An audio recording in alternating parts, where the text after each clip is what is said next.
শোণিতপুৰ জিলাতো গাভৰু উন্নয়ন খণ্ডৰ অন্তৰ্গত 118খন বিদ্যালয়ৰ শিক্ষক-শিক্ষয়িত্ৰীসকলৰ 5 দিন জোৰা বিশেষ প্ৰশিক্ষণ কাৰ্যসূচী আজি সামৰণি পৰে। আজি প্ৰশিক্ষণত সমল ব্যক্তি হিচাপে অংশগ্ৰহণ কৰি ইংকুমণি বৰা, অনুভা শইকীয়া, তুলিকা শইকীয়া, অলকা দাস আদিয়ে খেল-ভিত্তিক কলা-সংস্কৃতি আৰু সামাজিক শিক্ষাৰ মাধ্যমেৰে আমাৰ শিশুসকলক কেনেকৈ এজন ভাল নাগৰিক কৰিব পাৰে তাৰ বিষয়ে বিশেষ আলোচনা কৰা হয়।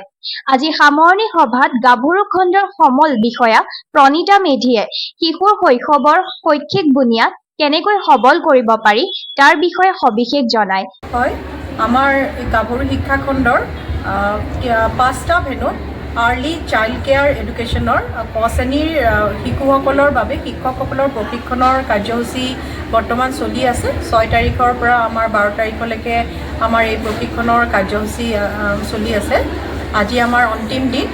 এই কাৰ্যসূচীত আমাৰ প্ৰায় 192জন শিক্ষকে অংশগ্ৰহণ কৰিছে আৰু শিক্ষকসকলক প্ৰস্তুত কৰি তোলা হৈছে এই উদ্দেশ্য লৈ যে শিশুসকলে ক শ্ৰেণীত আহি তেওঁলোকে আনুষ্ঠানিক শিক্ষা এটা পাবৰ কাৰণে যাতে প্ৰস্তুত কৰিব পাৰে।